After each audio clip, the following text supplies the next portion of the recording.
Olá, sejam muito bem-vindos, né, ao nosso canal que tem por objetivo contar histórias bíblicas em uma linguagem acessível a todos, para que todos, enfim, possam compreender da melhor forma possível. E a nossa história de hoje está lá em Juízes, no capítulo 20. Isso, já estamos chegando já no finalzinho de Juízes, né? E o nosso cenário é simplesmente o seguinte, né? Um levita lá das montanhas de Efraim, né, que era a sua morada, ele adquire uma concubina e quando ele volta para a casa ele passa por Gibeá, que é uma cidade que ficava no território de Benjamim, né, e lá os homens dessa cidade cercam a casa onde eles estavam, pegam sua concubina, né, e a violentam a noite inteira de forma que ela morre.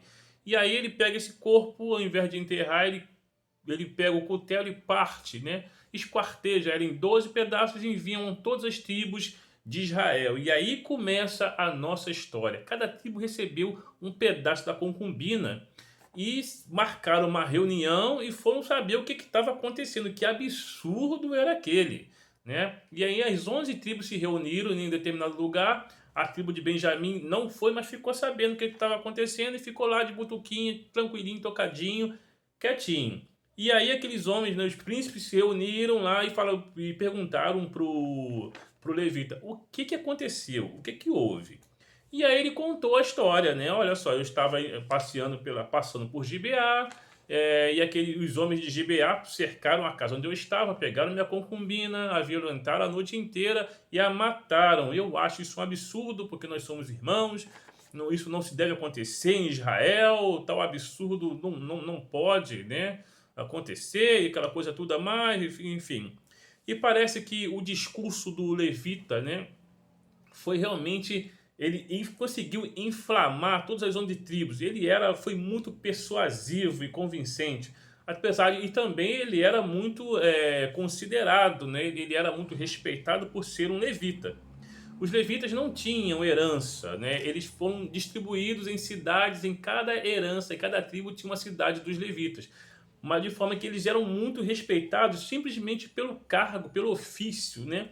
Pelo fato de serem levitas. Então aquele levita em particular, além de já ser respeitado por ser levita, ele era muito influente, muito eloquente no seu discurso e muito persuasivo. De forma que ele conseguiu inflamar todas as 11 tribos a guerrear contra aquela cidade, né? E lá se vingarem por ele em função do que tinha acontecido com a sua concubina. Então as 11 tribos se reúnem, né? Reúne aí 400 mil homens armados, é gente à beça, né? 400 mil homens, como um homem só, segundo eles mesmos, vão lá na cidade lá de Beá, vão lá primeiro lá em Benjamim, estamos em Benjamim, né, já certos de sua vitória e plenamente arrogantes, eles exigem, olha só, nós queremos que vocês entreguem os homens de Gibeá para que a gente possa se vingar em função do que foi feito com a concubina aqui do nosso amigo.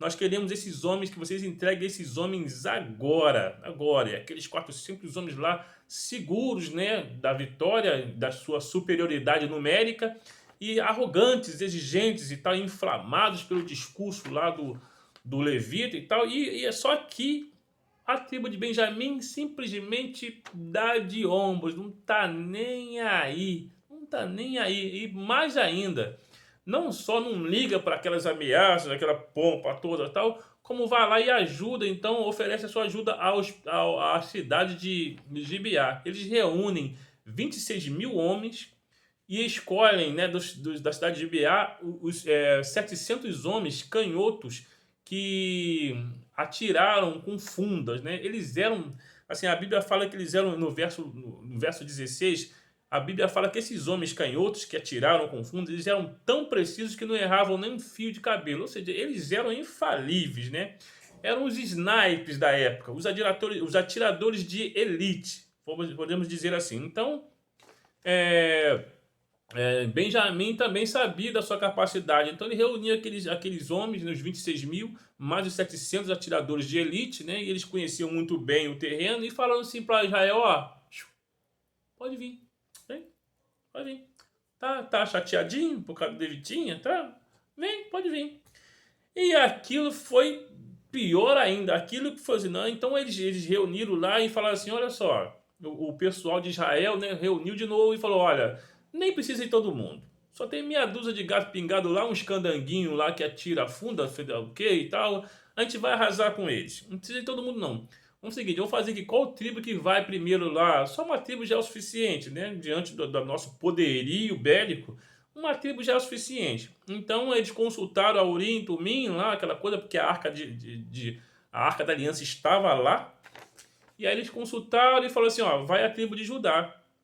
E a tribo de Judá foi, né, segura de si, aquela coisa toda, e foram para a batalha.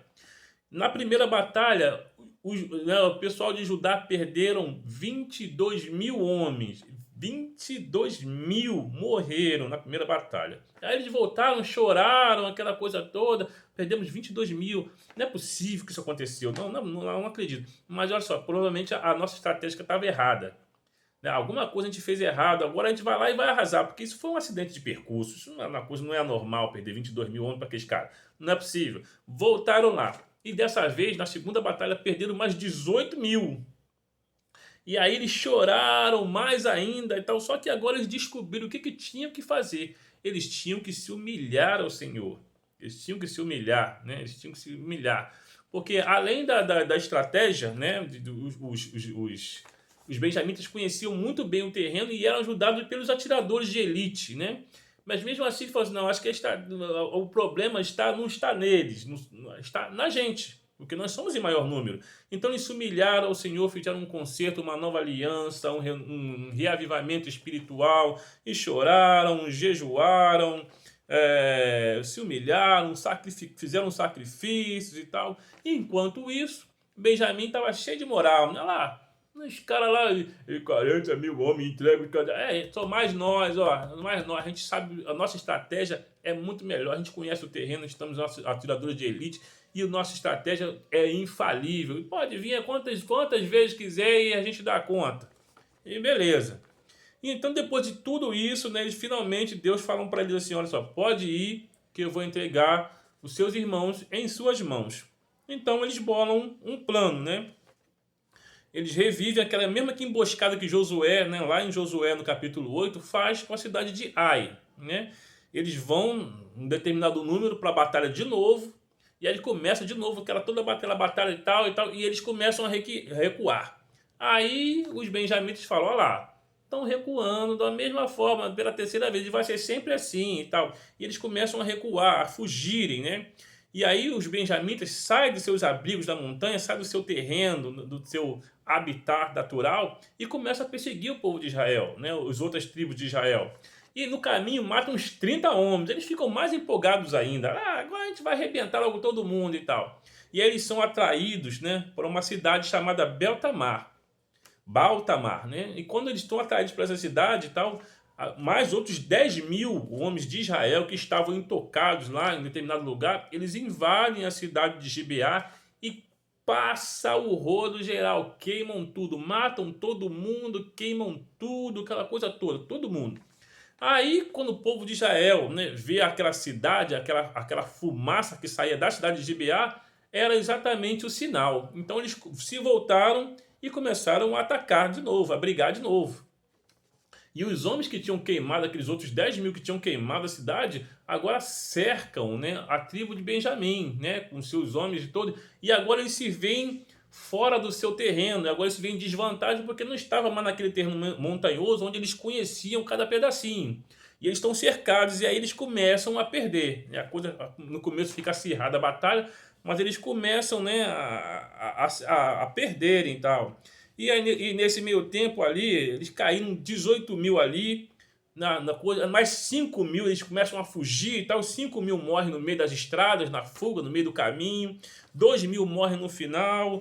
Eu sei que no final, né, eles começam a perder todo mundo. E dos que fogem, né, tal, apenas 600 homens